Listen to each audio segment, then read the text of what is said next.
Протестот е организиран, односно протести со блокади. Организиран е затоа што веќе подолго ние од кај шаторите што ни ги изрушија, до сега од јуни месец со блокади протестиравме и сега се овие, како да кажам, бойкотирам, блокирам. Тоа се единствените луѓе кои што се на отпорот, на браниците, на линијата на огнот, кои што пробуваме на демократски начин владата да го кренеме гласот да не примети и да види дека народот, односно сите оние 1.200.000 луѓе кои што рекоа не за промена на името, кои што се позади нашиот грб и не поддржуваат. Сакаме да го скренеме вниманието, да покажеме револт, дека не се сложуваме ниту со промена на името, ниту со промена на идентитетот кој што ќе дојде после промена на името. И тука ги губиме и историјата, и културното наследство, традицијата, фолклорот, и што значи дека повеќе македонците, ако се промени името, македонците нема да постојат.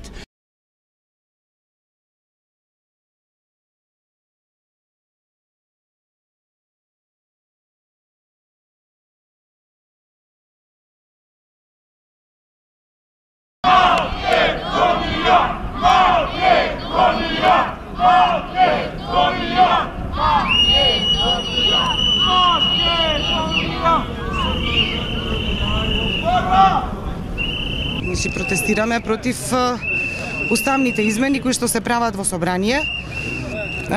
Протестираме против тиранската платформа двојазичност. Ние знаеме дека албанците ги уживаат сите права како и ние македонците. Ќе го спроведу. Ова е институционално насилие. Така, институционалното насилие.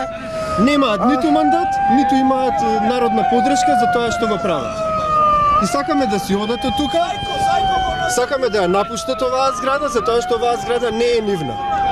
Но во оваа зграда они се на нелегален начин и спроведуваат нелегални дејства. Доколку судот, дали е обвинителството, дали е уставниот суд, не реагираат, ќе биде многу полошо. Затоа што јас нема да прифатам ништо од она што ќе го донесат они како одлука или како закон. Ниту еден македонец.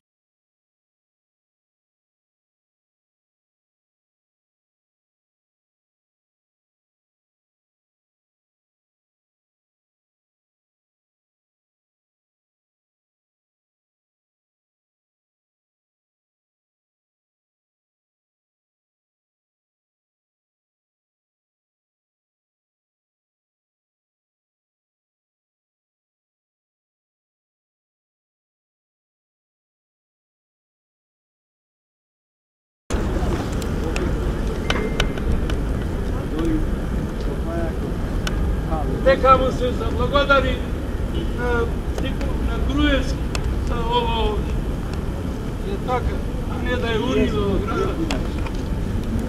Затоа и го поддржа и избега човек. Нека избега. Ама нека и урнио градот.